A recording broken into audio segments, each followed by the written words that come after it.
It was early 1942, and the skies over the Pacific were a deadly chessboard, where every pilot knew a single mistake could be fatal.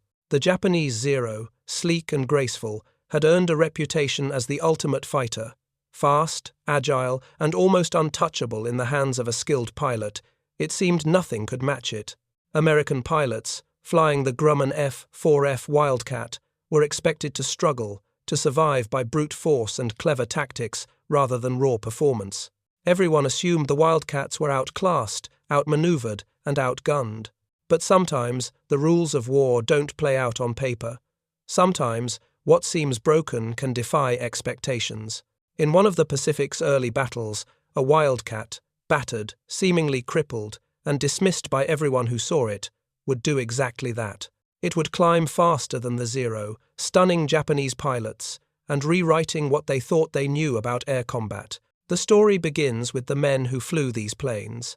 The American pilots of 1942 were a mix of seasoned veterans and green rookies, all thrust into a war they could not avoid. Their planes were sturdy but limited. The Wildcat was not the fastest fighter, nor the most agile. In dogfights, it was heavy and cumbersome compared to the nimble Zero. Tactics were everything. Energy fighting, keeping speed, not trying to turn with the enemy, these were the lessons drilled into every pilot. Yet, in the chaos of battle, those lessons could be tested in the most unpredictable ways. Across the ocean, the Japanese pilots believed in their superiority.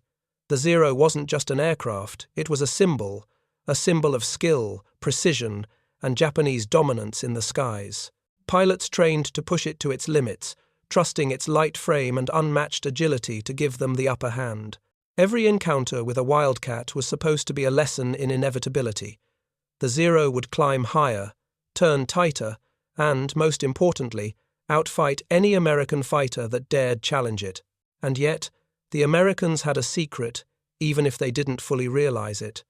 The Wildcat was built like a tank compared to the Zero. Its rugged frame could take punishment, keep flying when most enemy planes would be falling in flames. It wasn't fast on paper, but in the hands of a daring pilot, its hidden strengths could suddenly become advantages. On the morning of that fateful battle, the sun rose over the vast Pacific like a molten coin. The air shimmered with heat, the horizon seemingly endless. A small formation of Wildcats lifted off from an aircraft carrier, engines humming, wings cutting through the rising mist. Among them was a plane that had seen better days. Its paint was chipped, its fuselage scarred from previous skirmishes. Mechanics had whispered it might be broken beyond repair, but the pilot had shrugged, climbed in, and taken off anyway. As they approached the enemy, the Japanese Zeros appeared on the horizon like sleek black birds of prey. The Wildcats tensed. This was supposed to be an impossible fight. Conventional wisdom said the Wildcats would be outclimbed, outturned, and outgunned. But as the first contact was made, something extraordinary began to happen. The broken Wildcat, climbing at an angle that should have been impossible for its design, surged upward. Japanese pilots blinked in disbelief. Their calculations, their training, their assumptions, all of it seemed to falter in real time. A plane they had considered inferior, practically a sitting duck, was rising faster than their Zeros, pushing into positions they had thought were unreachable. In that instant, the psychological impact was as lethal as the machine itself. Pilots trained for dominance now faced uncertainty. Every instinct screamed that the Wildcat should not climb this way, should not gain the advantage. And yet, there it was, a battered American fighter ascending with relentless determination. The tide of perception began to shift. This was more than just a story of engineering or statistics. It was a story of audacity, of pilots pushing their machines beyond what anyone thought was possible, of human skill and instinct turning the tables on what seemed like an inevitable defeat. For the Japanese pilots watching from above, it was a moment of shock, of hesitation, and ultimately, fear. It's easy to forget that battles aren't won by machines alone. In the skies over the Pacific, the bravery and ingenuity of a single pilot could become a weapon more deadly than any cannon. The Wildcat, once dismissed as outclassed and broken, now stood as proof that even the most underestimated fighter could deliver a punch no one saw coming. By the time the first bullets were fired, The Japanese pilots were already questioning their assumptions. Could a plane so damaged, so seemingly weak, really climb faster than a Zero? Could a pilot, simply by daring to push his aircraft to its limits, change the outcome of a fight before it even truly began? The story of that day is not just about planes, or tactics, or aerial maneuvers. It's about moments where the unexpected happens, moments where courage meets opportunity, and the impossible becomes real. The events that followed would go down in history not because of the machines themselves, but because of the men inside them. Men who refused to accept limits, men who dared to challenge assumptions in the most dangerous skies in the world. And it all began with a broken Wildcat, climbing faster than anyone thought possible, freezing the confidence of Japan's finest pilots in a moment that would be remembered for decades to come. The battle began like any other over the vast Pacific plains slicing through the sky, engines screaming, the endless blue horizon broken only by streaks of contrails. But this was no ordinary engagement.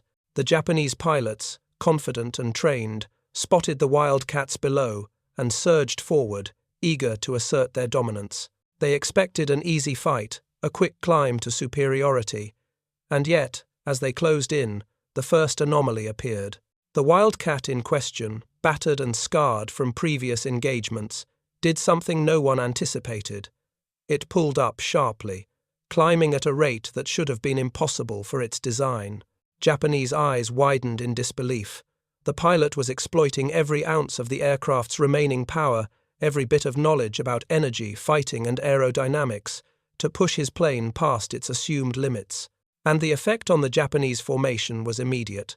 The Zeros, accustomed to controlling the skies with effortless agility, suddenly found themselves in an unfamiliar position. They couldn't simply outclimb or outmaneuver this Wildcat, as they had every other American fighter they had encountered. The speed and confidence of the seemingly broken aircraft forced hesitation, and hesitation in the air is fatal. The Wildcat's pilot was a master of timing and positioning. He knew that he couldn't turn with the Zero. They were too light, too nimble, but he could leverage the Wildcat's strengths, its rugged frame, its stability in dives, and, above all, the ability to maintain energy in a vertical climb. Each maneuver was calculated, precise, and deadly. As he climbed, he positioned himself above the enemy, something the Zeros had rarely allowed, and opened up firing opportunities that no one had expected. It wasn't just the pilot's skill that astonished the enemy, it was the aircraft itself.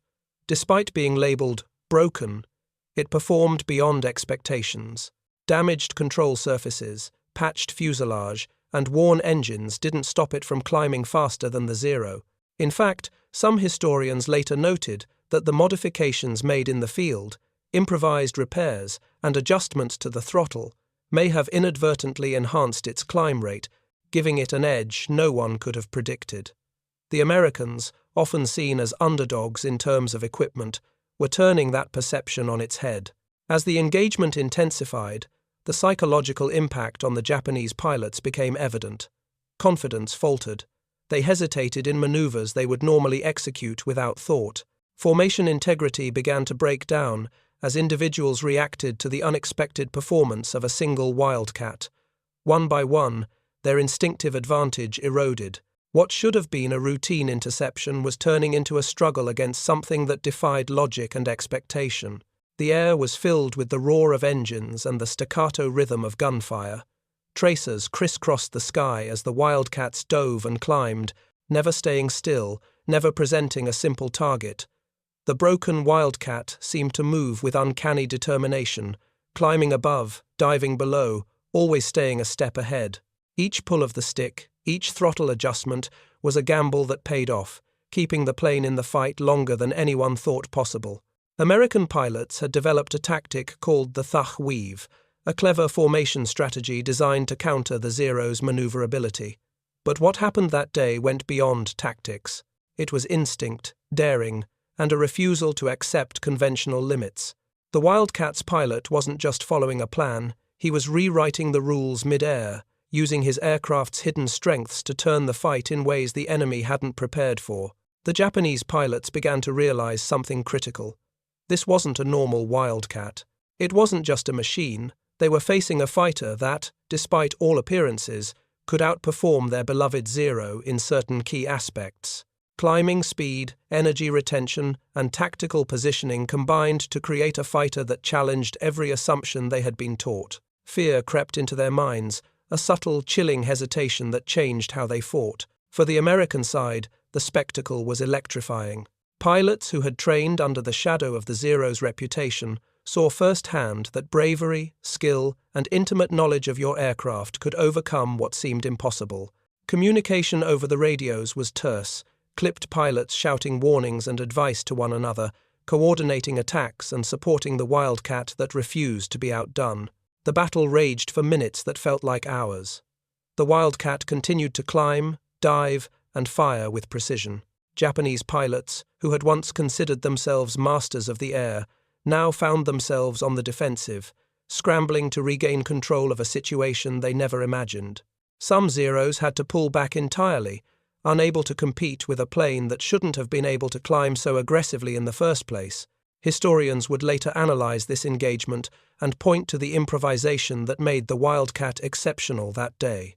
Field repairs, maintenance adjustments, and minor tweaks all combined in a way that pushed the aircraft's performance to the edge of its potential. But at the heart of it was the pilot.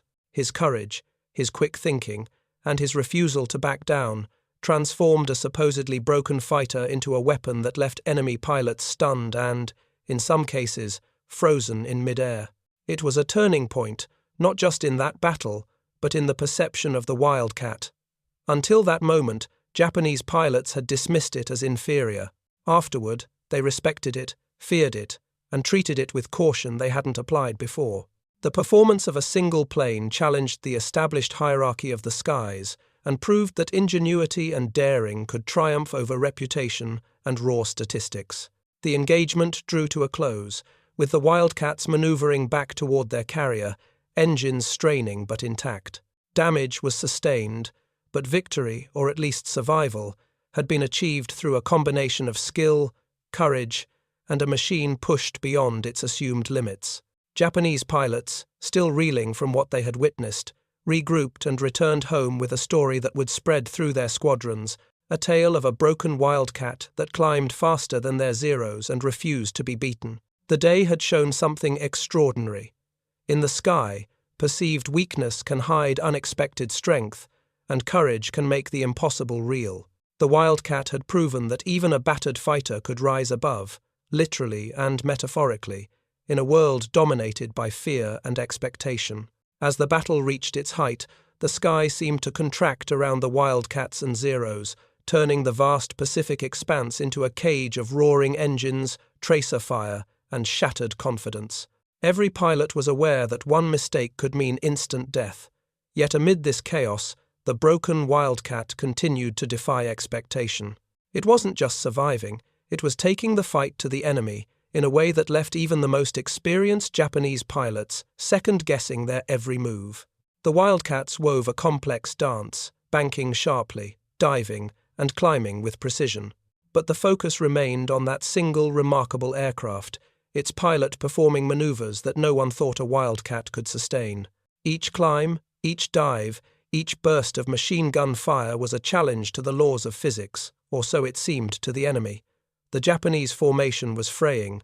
Pilots who had entered the fight with supreme confidence were now hesitating, exchanging cautious glances, unsure who was leading and who was following. Then, in a moment of sheer audacity, the Wildcat pilot executed a vertical climb so steep, so sudden, that the Zeros behind him struggled to follow. Some overshot the turn entirely, forced to stall or dive to regain control. Others hesitated just long enough for the Wildcat to gain altitude, energy, and positioning advantage. In a single, fluid motion, the broken plane had seized the tactical upper hand, transforming from the hunted into the hunter. The psychological impact was devastating. The Japanese pilots froze, their instincts telling them to act, but their minds telling them this shouldn't be happening. The concept of superiority had been shattered in midair by a single, courageous fighter and its determined pilot. Moments like these are rare in war, where training, discipline, and statistics often dictate the outcome, But sometimes the human element changes everything. Courage, creativity, and a refusal to accept limits can create moments of brilliance that resonate far beyond the battlefield. The engagement continued, with bursts of gunfire tearing through the sky, tracer rounds cutting paths like fiery threads. The Wildcat's pilot picked off targets with precision, not because the plane was flawless, but because he understood every quirk, every limitation, and every hidden strength of the battered aircraft he flew. The enemy, accustomed to dominance, could only react, scrambling to evade a fighter that moved in ways they hadn't predicted. Eventually, the battle began to shift toward a close. The Wildcats, though damaged and exhausted, managed to regroup, leveraging every maneuver, every advantage, and every lesson learned in the heat of combat. The broken Wildcat, now legendary among its squadron, descended slowly toward its carrier, engines straining but intact. The Japanese pilots retreated, still shaken by what they had seen. Some would later call it luck, but anyone who witnessed it firsthand knew it was something far greater: skill, audacity, and the relentless refusal to accept limits. In the aftermath, both sides took stock. For the Americans, the battle proved that even underdog machines could triumph if paired with daring pilots and tactical ingenuity. The Wildcat, once underestimated, gained a reputation for toughness, resilience, and hidden potential. For the Japanese, the engagement was a reminder that no aircraft, no matter how revered, guarantees victory. Underestimating an opponent or a plane labeled broken could prove catastrophic. The story of that day traveled fast. Pilots talked about the climb that shouldn't have happened, the maneuvers that defied logic, and the courage that allowed one plane to rewrite the rules of engagement in a matter of minutes. Mechanics, commanders, and historians would later study the battle, analyzing why the Wildcat performed as it did. Some pointed to field modifications, others to aerodynamic quirks, and some simply to the extraordinary skill of the pilot. But beyond the technical details, the lesson was clear. Determination and ingenuity can turn a seemingly broken machine into a weapon capable of stunning even the most formidable enemy. Years later, the event remains a defining example of aerial combat in the Pacific. It reminds us that in war, as in life, assumptions can be deadly. A plane that appears inferior, a machine dismissed as faulty, can suddenly reveal hidden strengths that change the entire course of a fight. The broken Wildcat's climb faster than a Zero is more than just a tactical victory. It's a story of courage, of ingenuity, and of the extraordinary potential that exists when human skill meets the unexpected. Even today, when pilots and historians recount the tale, there's a pause, a quiet moment of awe. They speak of the climb, the sudden reversal of fortune, and the frozen faces of Japanese pilots who realized, too late, that the sky was no longer theirs alone. And in that moment, a battered Wildcat and its fearless pilot became legends, proving that the limits of a machine are often only the limits we allow ourselves to see. The Pacific skies had witnessed something remarkable that day. A single fighter, written off as broken, had climbed faster than the enemy, frozen their confidence, and turned the tide in a fight where every second counted. It was a testament to courage, skill, and the unyielding human spirit that refuses to accept what the world or the enemy says is impossible. And as the sun set over the endless ocean, painting the horizon in blood red and gold, the Wildcats returned to their carrier, battered but victorious. The Zeros, once confident and untouchable, limped home with a new understanding that even the smallest advantage, the slightest underestimation, could be the difference between dominance and defeat. The story of that broken Wildcat remains a legend of the skies, a tale of audacity, determination, and a climb that no one who witnessed it would ever forget, a climb that turned fear into opportunity, doubt into triumph, and a battered fighter into an icon of resilience that would echo through history.